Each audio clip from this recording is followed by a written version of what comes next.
Sean Diddy Combs has been charged with racketeering conspiracy, sex trafficking, and transportation to engage in prostitution in a federal indictment unsealed on September 16th, 2024. Federal agents arrested him at a Manhattan hotel. The indictment accuses Combs of using his music empire, Bad Boy Entertainment, for criminal activities, including exploiting women and engaging in commercial sex. This arrest follows numerous civil lawsuits alleging sexual misconduct, abuse, and trafficking, including a high-profile suit by his former girlfriend Cassandra Ventura, also known as Cassie. Additional claims have been made by record producer Rodney Lil Rod Jones and singer Dawn Richard.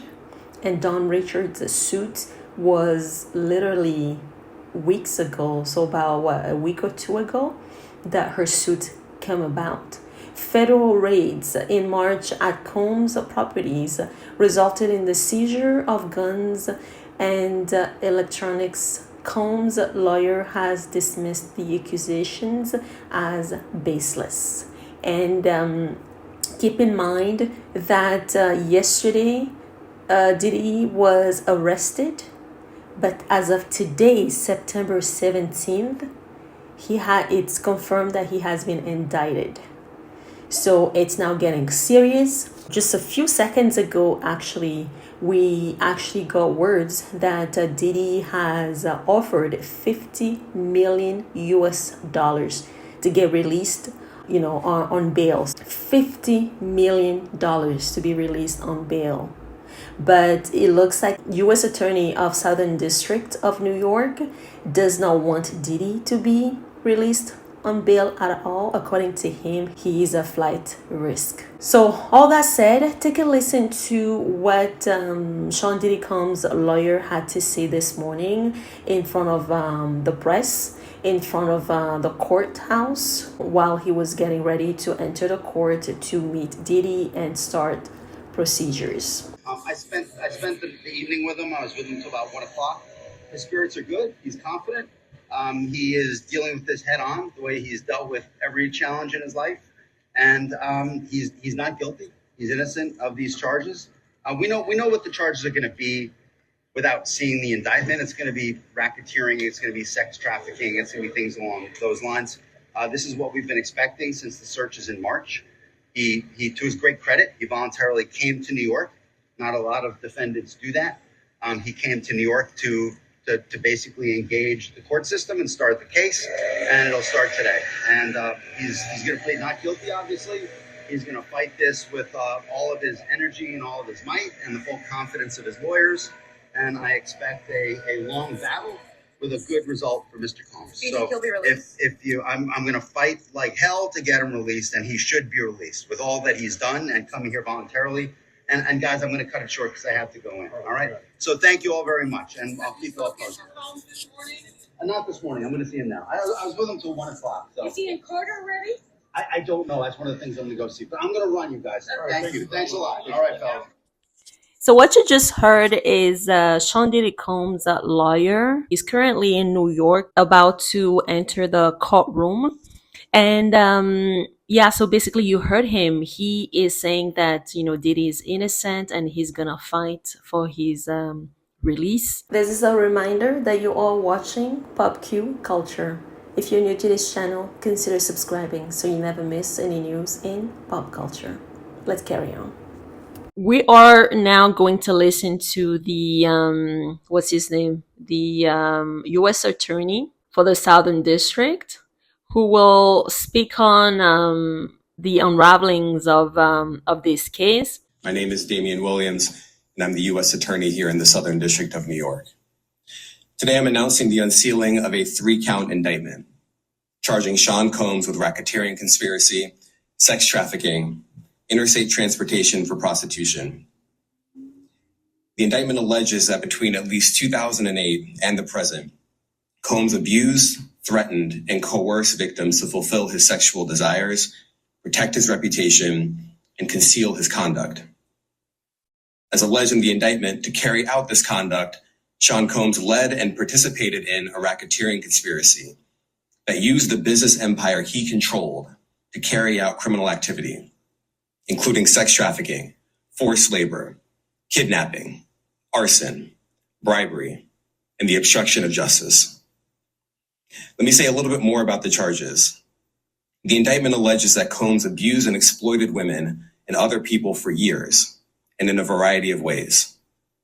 As alleged, Combs used force, threats of force, and coercion to cause victims to engage in extended sexual performances with male commercial sex workers, some of whom he transported or caused to be transported over state lines. Combs allegedly planned and controlled the sex performances, which he called freak-offs, and he often electronically recorded them. The freak-offs sometimes lasted days at a time, involved multiple commercial sex workers, and often involved a variety of narcotics, such as ketamine, ecstasy, and GHB, which Combs distributed to the victims to keep them obedient and compliant. As alleged, when Combs didn't get his way, he was violent, and he subjected victims to physical, emotional, and verbal abuse so that they would participate in the freak-offs, and that Combs hit, kicked, threw objects at, and dragged victims at times which took days or weeks to heal. In addition to the violence, the indictment alleges that Combs threatened and coerced victims to get them to participate in the freak-offs. He used the embarrassing and sensitive recordings he made of the freak-offs as collateral against the victims. And the indictment alleges that he maintained control over the victims in several ways, including by giving them drugs, by giving and threatening to take away financial support or housing, by promising them career opportunities, by monitoring their whereabouts, and even by dictating their physical appearance. Because of all of this, the indictment alleges that the victims did not believe they could refuse Combs without risking their security or facing more abuse. The indictment also alleges other acts of violence undertaken by Combs and others, including violence against witnesses to his abuse, kidnapping, and arson. The indictment alleges that on more than one occasion... And a lot of people have actually come out, like a lot of victims, women have come out, really confirmed that Diddy and associates have been violent towards them. Some women have come out years after saying horrible things has happened to them.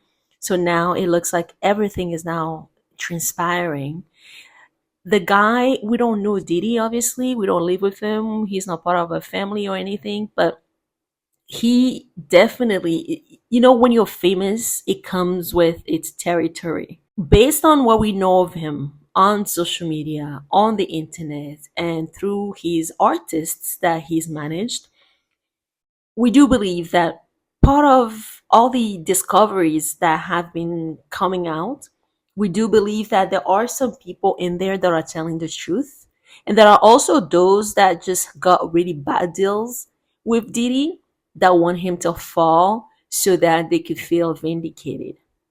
But that said, though, if he has hurt these women, these victims, has caused them wrong, ruined their financial lives and things like that, he should pay for it. Combs carried or brandished firearms to intimidate and threaten victims and witnesses.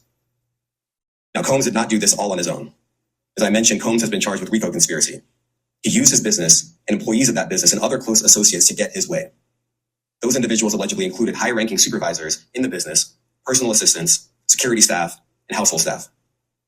The indictment alleges that those individuals facilitated the freak-offs. They booked the hotel rooms and stocked them with the supplies, including drugs, baby oil, personal lubricant, extra linens, and lighting. Keep in mind that it looks like everything has been unsealed right now. So it's all bets are off, basically. Every information must come out. This guy, we're going to know so much about Diddy that we didn't know before, or that we knew, but we're going to get confirmation. Hotel rooms got damaged.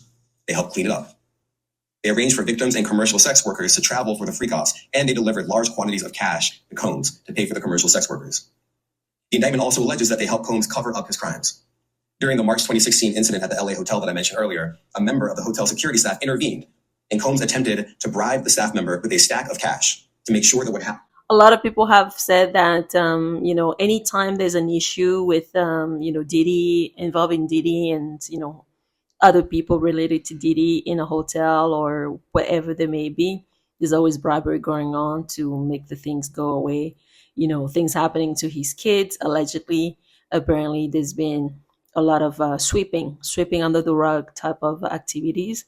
So Diddy couldn't have done this by himself. Obviously, he has most likely, had help from people, managers, supervisors, security guards, like a bunch of other people. So happened was kept quiet.